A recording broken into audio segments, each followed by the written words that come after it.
jërë ngeen jëf mbokku téléspectateur yu télévision Futur Média ñuy jéggalu baax ci yéex door gi xibaaru diggu bëccëg gi li ci gën a fës dana bokk ca diwaan bu Mbour foofe nag mu mel ni ñàkkub kaaraange gi ma nga fa ne xuus addu kalpe yi sonal leen lool ba tax itam askan wa nga xam ne ñoom ñoo fa yeewoo di yëglu ñoom seen bopp njortu ne ñàkkub xëyub ndaw ñi moom moo waral mbir mu ni mel ci mbas mi ak tolluwaaya mbokk yi ci mim réew jàpp leen ne ni ki démb ñaari doomi aadama ñoom ñoo daal di toftalu ci lim bi nga xam ne ñoom ñoo ci jot a ñàkk seen bakkeen ñeent fukk ak ñeent ci ay cas positif la ñu am ñaar fukk yi ak juróom benn yi ci ñoom nag di ay cas contact daañ ci dikk ni mu gën a yaatoo wàllu mënd mi ginnaaw itam yenn ci ay makkaan bi nga xam ne rek ndox mi nangu na ko lu ni mel nag di walangaan dem ci yenn ci barabu fajukaay yi ba tax itam gis ngeen ko noonu jëruñ ji nga xam ne moom lañ dénk wàllu wér-gu-yaram fii ci mim réew doxantu woon na ci yenn ci ay barab fu ci mel ni Tëngéej Diamaguène Sicap Mbao Pikine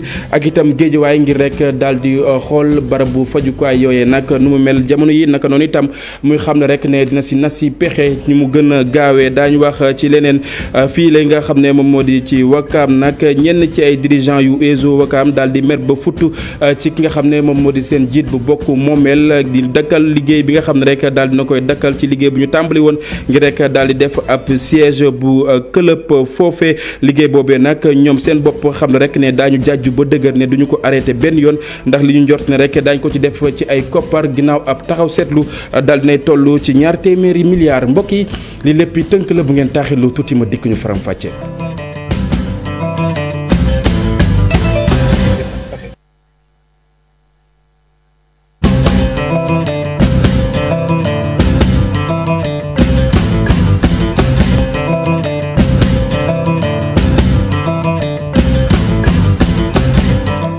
jërë ngeen jëf mbokk yi ñu nuyuwaat leen ci gën gi nuyu rafetlu ànd bi ak télévision Futur Média xibaar yi nañu ko junjee woon ca bopp ba noonu la ñu koy dooree dañuy wutali ca diwaan bu Mbour foofee nag askan wi naratuñu ba yandoor ndax addu kalpe ya nga xam ne ñoom ñoo leen sonal ñenn ci ñoom nag njortu ne ñàkkum xëyum ndaw yi moom moo waral lu ni mel ca diwaan bu Mbour Abdourahmane Diallo ak Mamadou Gueye. En l'espace de 48 heures, un jeune a été mortellement agressé au quartier Oncade de Mbour et une entreprise informatique cambriolée à Grand-Bourg. Une situation qui suscite une inquiétude chez les populations. Franchement, la situation est compliquée. Personne ne veut mourir. Imagine si tu vois. lu mooy ñaari fan benn xale bu góor ñu daal di koy agressé faat ko ci Oncade teg ci beneen entreprise informatique moom it ñu daal di koy caxatee sàcc lépp li nga xam ne moom moo fa newoon ci Grand Mbour mu doon mbir mi nga xam ne tax na ba askan wi daal di tiit. metti na trop nguur gi daal war na cee jël ay matukaayam moom ndax xam nga ne dee moom kenn bëggu ko waxatuma nag dee boo xamante ne da ngay gis ki lay rey carrément dafa metti trop metti na ñaaw na daal. ñenn ci Mbour waaye jàpp nañ ne ñàkkum kaarange gi askan wi tamit am na ci part de responsabilité. population yi ñoo ci war a jàpp parce que population yi xam nañ ñan ñooy def koñ bu nekk ñu fa dëkk xam nañ lan moo fa ne buñ doon dénoncé kon ñu jóge na fi mais dénonciation moo amul. waa Mbour nag di ñaax kilifa yi nañ leen taxawu ci mbir mi. ñàkk liggéey bi am si dëkk bi parce que jeunes yi pour man bu ñu amoon nuñ def wala ñu am liggéey yenn liggéey duñ dem di agressé wala ñu def ay crime ak yenn affaire. loolu président moo ñu mën a jàppale rek président Macky Sall yokkal ñu kaaraange bi rek waaw te jàppale ñun ndaw ñi ñu liggéey. waaye di yokk di xamle ni police ak gendarmerie saa yu yenn ñaawtee fii amee day yàgg rek waaye dinañ teg loxo ñu ko def. Abdourahmane Diallo ca diwaan bu Mbour cant ak ngërëm ñan la ñu ñëw ci mbas mi ak tolluwaaya mbokk yi jàppale ne ni ki démb ñaari doomi aadama ñoom ñoo toftalu ci lim bi nga xam ne ñoom ñoo ci jot a ñàkk seen bakkeen ñeent fukk ak ñeent ci ay cas positif la ñu amee ñaar fukk yi ak juróom-benn yi ci ñoom nag di ay cas contact fukk yi ak juróom-ñaar di ay cas communautaire di ay doomi aadama yoo xamante ni am nañu mbas mi te xamuñu fan lañu ko jëlee duñu sori dañu teewlu docteur Mamadou Ndiaye moom moo yoroon kàddu bés bi ca ministère de la santé. ci junni ak juróom-ñeent fukk ak ñett test yi ñu def ñeent fukk ak ñeent ñoo ci positif yooyu am nañ ci ñaar fukk ak juróom-benn cas contact mooy ñi jot ci doomu jàngoro ji parce que dañoo jaxase woon ak ñi feebar am nañ ci cas importé benn la mu ngi duggee aéroport international Blaise Diagne bu Diass am nañ ci fukk ak juróom-ñaar yu ñu tuddee cas communautaire mooy ñi nga xam ne jot nañ ci doomu jàngoro ji waaye xamuñu ku leen ko walla fi ñu ko jëlee seen lim ni la tëddee Guédiawaye am nañ ci ñaar, Colobane am benn, Dakar Plateau am benn, Diamalaye 2 am benn, Fass am benn, Gueule Tapée am benn, Kaffrine am benn, Liberté 3 am benn, Liberté 6 extension am benn, Mbao am benn, Ouakam am benn, Ouest Foire benn, Sacré-Cœur am benn, Thiès benn, Tivaouane am benn, Ziguinchor am benn. ñaar fukk ak ñett ci malade yi ñu entré woon hôpital wér nañu bés ni ki tey dinañu génn bu ci yàlla àndee. am nañ ci fanweer ak ñeent ñoo xam ne ñu nga réanimation. ñaari malade ñàkk nañu seen bakkan bésu démb ajjuma fukki fan ak benn ci weeru septembre bi ñu nekk. ñeneen ñi des ñu ngi am tan. ci bésu tey dalee ko ci kaa bu njëkk ba Sénégal jot na woññi fukki junni ak ñeent ak téeméer ak fanweer ak juróom-ñaar, fukki junni ak ñeent ak ñaar téeméer ak fanweer ak juróom-ñaar ñi nga xam ne jot nañ ci doomu jàngoro ji. ci ñooñu nag fukki junni ak ñett téeméer ak juróom-ñaar fukk ak ñett wér nañ ci. ñaar téeméer ak juróom-ñeent fukk ak juróom ñoo ñàkk seen bakkan. mu des ñetti junni ak juróomi téeméer ak juróom benn fukk ak juróom ñett ci lalu hôpital yi. mbokk yi maa ngi leen ko doon junj ci la jotaayu xibaar xam ngeen ne mënd mi bëri nay lor ginnaaw itam makkaan yi nga xam ne kenn mënu caa jotee jamono yi nag ndox ma daal di walangaan utali yenn ci kër docteur yoo xamante ni ñu ngi nekk yenn ci ay gox fii ci réew bu Sénégal ba tax itam joriñ ji nga xam ne moom lañ dénk wàll wi moom Abdoulaye Diouf Sarr amaloon ab doxu nemmeeku naka noonu itam muy xam ne rek ne daana def kéem kattan ngir rek lu ni mel juri ay saafara mu demoon nag fu ci mel ni Tëngéej ca jàmm gën Sicap Mbao Pikine ba ci sax fa nga xam ne moom moo di Guédiawaye Ousseynou Thiam ak Ahmadou Bamba Samb. ci tournée bu mu doon amal ci barab yu fajukaay yi nekk ci diggante Tëngéej ak banlieue bu Ndakaaru te nga xam ne ni mbënd mi daf leen a laal jëwriñ ji ñu dénk wàllu wér-gu-yaram dellu si nag ne dinañ ci wut ay saafara ci lu jàmp waaye tamit nees fexe ba weesu nag yooyu jafe-jafe. ne bu ma xëyee dama def tuuru département wu Rufisque département wu Pikine département wu Guédiawaye pour xool déjà poste de santé yi am jafe-jafe si ndox bi. li ñu seetlu mooy que ne am na ay problèmes yu ñu seetlu problème yooyu nag ñun en tant que autorité centrale danañu ànd ak les autorités territoriales pour jàpp ci activité bi redémarrer. La santé étant une compétence transférée. mission bi d'ailleurs commencé na pour évaluer lan la ñu war a def dans l'immédiat pour que activités yi bañ a sooxe démarrer rapidement loolu ñu ngi ci mais am na ay problèmes yoo xamante ne c'est des problèmes structurels yu gën a profond. comme na ko yeneen autorité gouvernementale yi amale jëwriñ ji nag di joxoñ baaraam taw yu metti yi nga xam ne nii wàcc na ci Sénégal waaye feneen tamit ci àdduna bi yëpp. mission ren bi dafa exceptionnel parce que sama ñetteelu at ngi nii ma nekk ci ministère de la santé et de l'action sociale taxawaay bu mel nii maa ngi ko fi door a taxaw parce que bés bi dafa nekk bésu exceptionnel parce que li tuuru ndox ci réew mi fan yi mujj mais am na ñoo xamante ne dem nañ ba toll ni ñu toll mosuñ ko gis ci réew mi loolu nag day indi ay occasion day indi ay situation bi mu indi mooy que ne tey ndox bi bëri na ci dëkk bi loolu tam il faut que nit ñi bàyyi ci seen xel. mu doon tukki nemmeeku ministre Abdoulaye Diouf Sarr boo xam ne bii njeexeetal ga nag ay jaamaarloo lañ ca gis ci diggante ñii di jegeñaaley maire commune bu Njaaréem Limaamulaay ca Géejawaay ak ñaari militant yu Pastef yu ñaan nag demuk boobule maire. Ousseynou ginnaaw ab taxaw seetlu xam nga ne réew bu Sénégal daal dinay amal ay jéego ci lépp lu soxal wàllu xeexuk mbas mi ci loolee nag mu nekk ñaareelu dëkk woo xamante ni daal dinay gën a baral mbir moomee nag ci àdduna wërngal këpp ba tax itam jëwriñ joojee di xamle ne naam ñu ngi wutali ay xew-xew diine lu ci mel ni màggal bu Tuuba waaye tam mu mel ni lu ñu mel du tax ñu bank benn yoon suñu ay yoxo ñu teewlu Abdoulaye Diouf Sarr. tey boo ñëwee Sénégal am na réew yoo xamante ne ñaari laboratoire lañu am pour tester te bu ñu jëlee test yi bu test laa génn mu man ñaari fan ñetti fan Sénégal foo dem ci réew mi région boo dem di nga fa fekk laboratoire buy tester te bu ñu jëlee prélèvement ci bés bi avant ëllëg ñu jox la sa prélèvement loolu yëpp ay jéego yu am solo la yoo xamante ne di nga gis ay réew yu mag ñu leen di tudd tam mënuñu ko bon dëgg ñi ngi koy rafetlu di xam ne vraiment lu am solo ngi noonu bon dëgg loolu yëpp mooy moyen wu riposte bi te lu ñuy continuer la pour vraiment répondre ci sa préoccupation tant que mbas mi ngi ci àddina tant que mbas mi ngi ci Afrique tant que mbas mi ngi ci Sénégal ñun duñu bàyyi suñuy loxo parce que loolu lañ ñu suñu président santé ñu xeex Covid bi jusqu'au dernier cas bon nag loolu yëpp mooy moyen wu riposte bi te lu ñuy continuer la pour vraiment répondre sur ces préoccupations tant que mbas mi ngi ci àddina tant que mbas mi ngi ci Afrique tant que mbas mi ngi Sénégal ñun duñu bàyyi suñuy loxo parce que loolu lañ ñu suñu président santé ñu xeex Covid bi jusqu'au dernier cas bon nag ñu ngi ci incha allah on continue effectivement la riposte.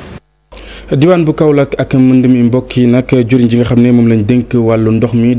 amaloon ab doxu nemmeeku xam ngeen ne foofee nag ca Tawa Mundaay la ndaw la nga xam ne amoon na ci lu tollook 20 fukki at ak benn laboon ci li nga xam ne moom moo di ndoxu taw yi fi wàccoon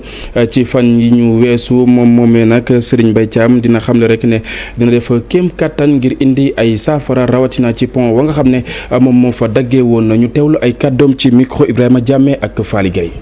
waaw yoon bi déjà gis ngeen ne def nañ ko latérite te def nañ ci benn buse pont fu ndox mi di aw ci suufam li nga xam ne moo am mooy ni ma koy waxee xam nga yoon ak sooy defar pont da nga koy def ci li nga xam ne yaakaar nga ne moo fay am ci ndox li ñuy wax da nga koy dimensionné ci li fay tàmm di aw ci ndox. mais ñëpp gis nañ ne ndox mi fi am masu fay am loolu tax ndox mi ëpp doole pont bi ba aw ci boori pont bi yóbbu nit ñi donc léegi Ageroute ñoo ànd ci délégation bi la ñu bokk ñoom ñoo defaroon yoon bi danañ ko xool xam naa ne dana ay rectificatif yoo xam ne danañ ko ci def pour yokk mën-mënu ndox mi tekkiwul ne niñ ko defee woon baaxul woon tekkiwul déedéet dañ ko def ci loo xam ne lii bi mu ñëwee ëpp na doole dimensionnement bi ñu ko defoon léegi nag ñoom danañu seet yan dimensionnement lañ ciy defaat. mbokk yi xam ngeen ne taw bu métti wi nga xam ne moom moo wàcc file nag yenn ci ay gox daal di ci loru am ñoo xamante ni daal nañ ci ñàkk seen i ay makkaan ba taxitam Serigne Cheikh Mbacké moom mooy jiit bu groupe parlementaire liberté ak itam démocratie daal di bind bataaxal ki nga xam ne rek moom moo di njiit bu assemblée nationale moom Moustapha Cissé moom Moustapha Niass ngeen baal ma muy sàkku rek ñu daal di saytuwaat yorinu li nga xam ne moom moo di wàllug mbënd mi ci ñi nga xam ne rek ay cëslaay lañ te ñu rek séq wàll wi ku ci mel ni Ali Nguy Ndiaye di jëwriñ ji nga xam ne moom lañ dénk wàllu biir réew ak itam Serigne Mbaye Thiam moom mooy jëwriñ ji ñu dénk wàllu ndox mi ba ci sax ki nga xam ne moom moo di Abdou Karim Fofana di jëwriñ ji nga xam ne moom lañ dénk wàllu dëkkuwaay moom moomee nag di sàkku ñu amal ab session extraordinaire du ñàkk itam suñu yeneen jotaayu xibaar daañ ci dikk ci loolee ni mu gën yaatoo ñu wax ci leneen xam ngeen ne ndox mi daal dina julli lool yenn ci ay gox nag ma nga fa tagga témbe ba tax itam sibiru day yomb askan wa nga xam ne ñoom ñoo fa yeewoo ca diwaan bu Louga nag foofee ñi nga xam ne ñoom ñoo yor wàllu cet ga ñu ngay wër ci yenn ci ay gox-goxaan ngir rek daal di pompe foofee nag ngir yooyu bañ leen a sonal ca diwaan bu Louga Thierno Fall lañu fay fekk ci reportage.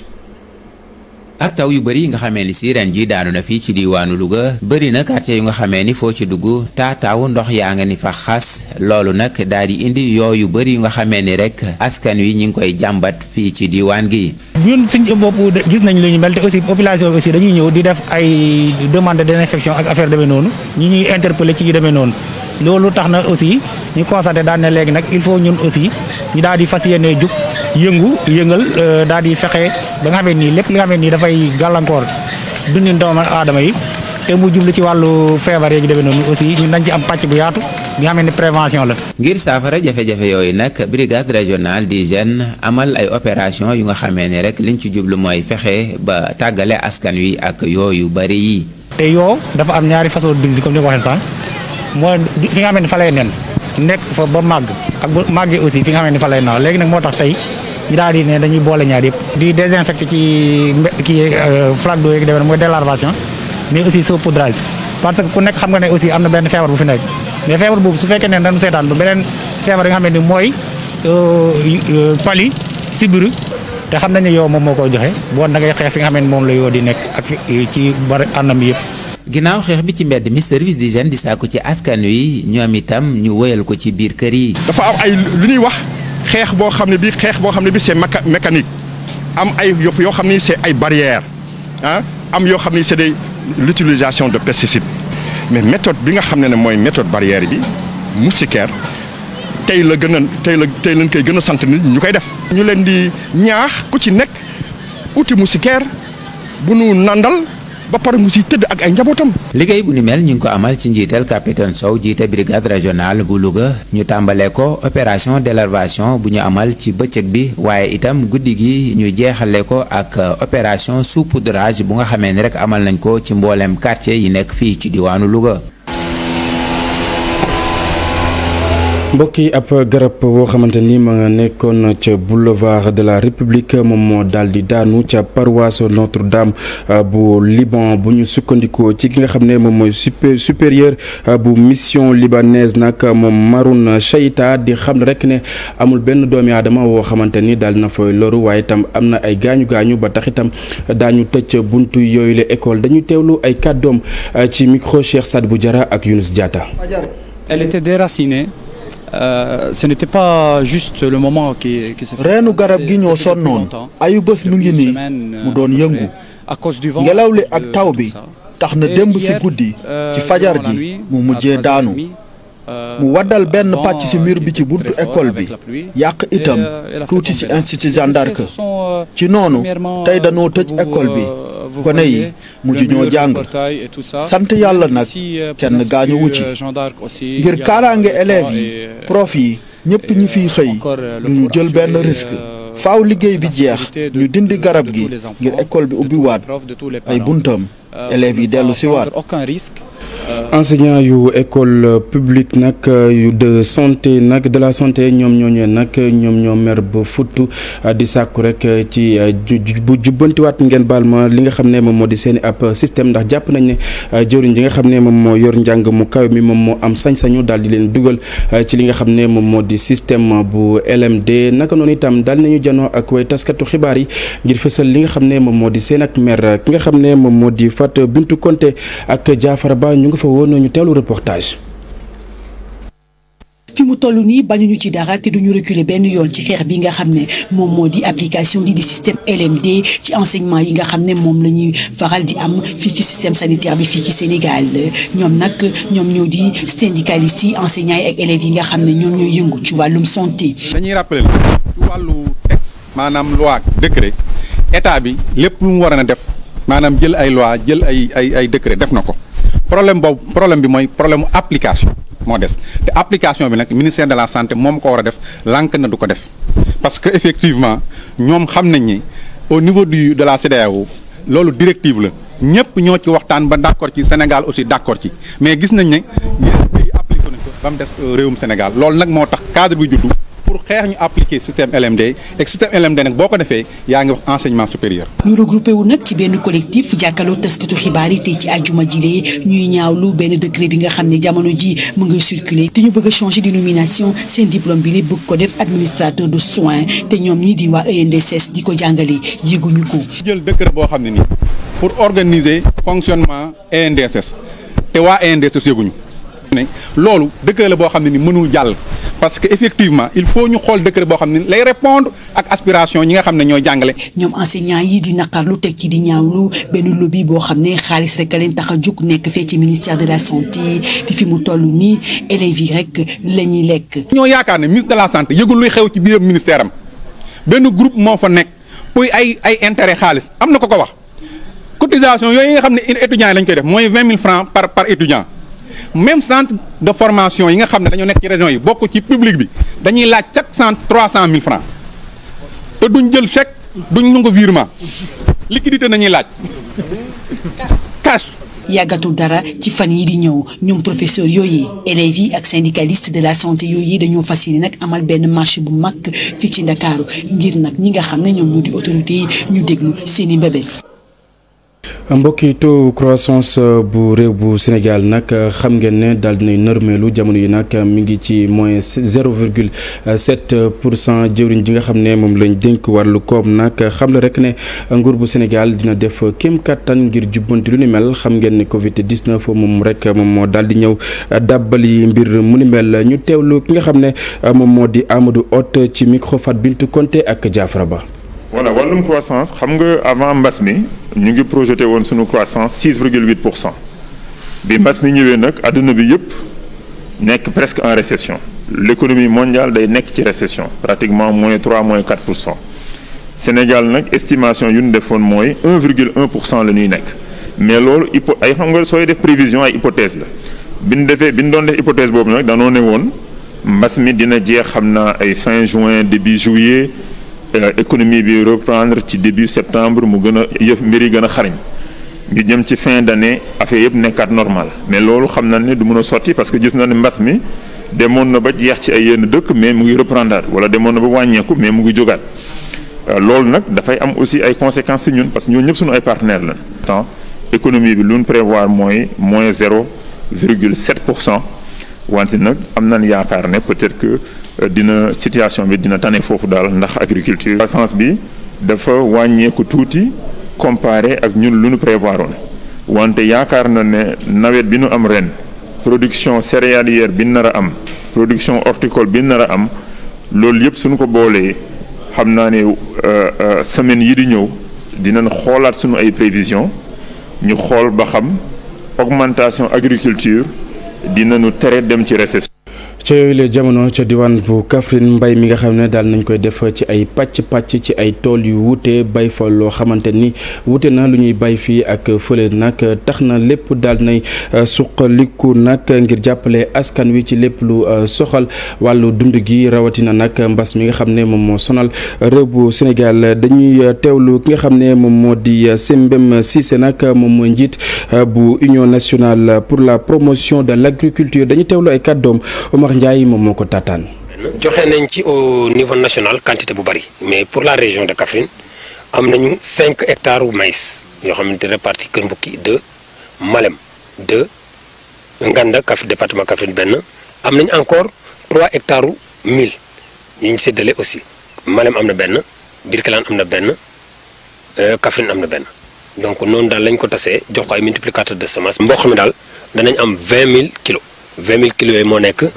20 tonnes danañ ko am ci mboq mooy 20 000 kilos semence certifiée mboq danañ ko am après récolte. ci dugub bi danañ am 6 000 kilos. lu muy njëkk a gën a prôné mooy la diversification mooy mbay mi ñu copparñi ko di def di bay lu ne mais nag ci quantité ba bu yaatu mais bay lu ne ku ne di bay fii di bay li di bay li muy la diversification ba pare ñu ngi prôné aussi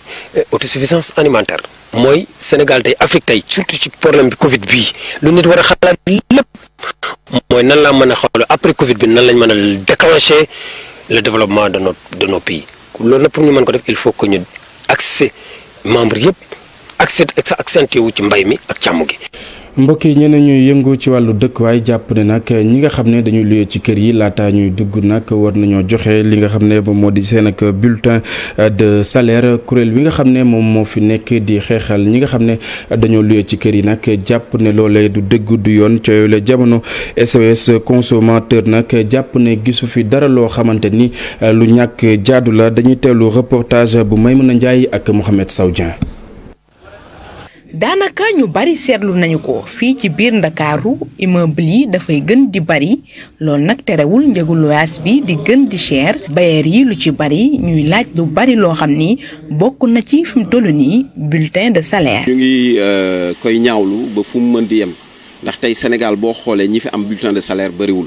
bu fekkente ne dañ lay laaj sa bulletin de salaire ñi nga xam ne ñooy majorité sénégalais yi ñi ëpp ci locataires yi dootuñu am accès ci loyer. ñuy interpeller locataires yi képp koo xam ne def nañ la ko mën nga ko dem dénoncer ci association bi wala commission de protection des données personnelles. SOS consommateur moom li mu gis rek mooy niñ koy defee ñàkku la tegu ci yoon wante waroon naa gën a rafet. amul benn loi bu ko tere maintenant nit ñi amuñu habitude di joxe seen bulletin de salaire di wax ñaata la ñu am ci salaire mais aussi agence yi nga xam ne ñoo koy laaj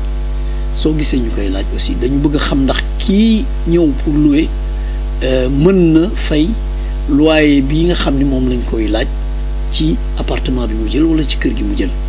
jafe-jafe yi tax na ba ñii nga xam ni ñoom léeg-léeg dañ ciy yëngu bëgg nañu ñu soppi doxalin. État dafa war a exiger à ce que lépp loo xam ne dafa jëm ci mbiru contrat de location ñu ut ay bureau d'enregistrement yoo xam ne day am traçabilité dinañ contrôler ndax contrat bi respecté na li nga xam ne moom mooy clause yi yu normal. mën nañu laaj attestation de l'employeur pour wane ni kat kii mi ngi liggéey ci société sangam société bu mag la moom cadre la foofu et que donc mën nañu am yaakaar ni kii war naa mën a fay luyaas bi ñu koy laaj. fi mu toll nii am na ay dossiers yu bari yoo xam ni ña ngay xaar ay jugement fële ca tribunal dina laaj nag ñu soppi doxalin def ay réformes yoo xam ni ku ci nekk di nga xam fan ngay taxawee moo xam ñi nga xam ni duñu fay ak sax bayeer yi nga xam ni dañu yóotu lu bari. Maimouna Ndiaye cant ak ngërëm ñaan la mbokk yi maa ngi leen ko doon junj sànq njiit yu UESO Wakaam mer ba futtu la ñu def ci jiit bu mbokk moomeel bu Wakaam ci dakkal wi nga xam ne dakkal na ko liggéeyuk benn barab boo xamante ni ñu ngi ko bëggoon a def ci wowle gox te njort ne nag koppar ya nga xam ne namm nañ ko ficci ngir def ko fa nag toll na ci 200 millions ñoom seen bopp xam ne rek ne duñu bàyyi benn yoon mbir muy sedd ba tax itam ñu doon janoo ak way taskatu xibaar yi ngir fësal seen ak mer Pape Fara Ñing ak Amadou Ba teewoon nañ lu ni mel la ñu seetaan reportage. projet siège bu mag bi nga xam ne moom la ñu bëgg a def ci Wakaam loolu nag moo xaajale ñii di mairie bi ak dirigeant yi te sax ñoom tàmbali woon nañu liggéey bi waaye nag gendarmerie moo ñëw daal di intervenir ñu daal di arrêté. Wakaam situation bi ñu nekk boo xam ne c'est une situation de blocage dañ commencé woon suñu liggéey ak léegi autorités yi bloqué ñu parce que amuñu papier administratif. ñuy wax autorisation de construire. tout en sachant que autorisation de construire amul si foofu ñuy bëgg a tabax amu fa. projet bu mag boo xam ne ay koppar yu bëri lañ ci def lu jege 200 millions ngir nag fexe sportif Wakaam waaye am fu ñuy nekk. R+3 bi ñu bëgg a def 191 millions la. ñu tabax rez-de-chaussée boo xamante ne bu ñu naan commencé championnat bi en janvier wala en février foofu la ñuy regroupé benn rez-de-chaussée lañ def nan lañ koy tabaxee fan la xaalis bi di jógee xaalis bi suñu poste yi jógee ñun ñooy cotiser. dañ fa bëgg aménager suñu structure bi nga xam ne boobu ba léegi ñun moom la ñuy xaar jeunesse yi moom lay xaar depuis 70 ans Wakaam nekk fi mënuñu fexe ba am siège mënuñu fexe ba am terrain de football bu normal mënuñu fexe ba am terrain de basket bu normal. naam li mairie bi bañ na du leen jox permis de construire supporters yi ak ñi nga xam ne ñoo dirigeant yi nee nañ daal liggéey bi ñoom dinañ ko yeggali par A ou B. benn la boobu beneen bi mooy comme ni ko président bi waxee waaw conciliation jàmm moo ñu gën a lépp. d'accord waaye dafa am ab mënuñu toog di xaar de duñu xaar mercredi incha allah ça on l'a décidé avant de venir ici on tiendra notre comité directeur pour aviser de la situation. gannaaw ndaje mi nga xam ne amal nañ ko ñoom nee nañ dinañ wàcc ci terrain bi ngir nag leeral askan wi ci li nga xam ne moom moo nekk bi la projet bu dee sax am na ñoo xam ne ñu ngi ciy dox tànku jàmm. jërëjëf Pape Fara ñu ngi cant ak ngërëm ñaan la mbokk yéen itam naka noonu foofee la ñuy jaar daal di buur yi la jotaayu xibaar dig daje bi nga woon incha allah daañ fi teewaat ngir jukki leen xibaar yi ci kàllaa mooy kocc lu mooy loolee itam ñu bàyyi leen ngeen wéy ak programme télévision Futurs Médias kendal ak jàmm.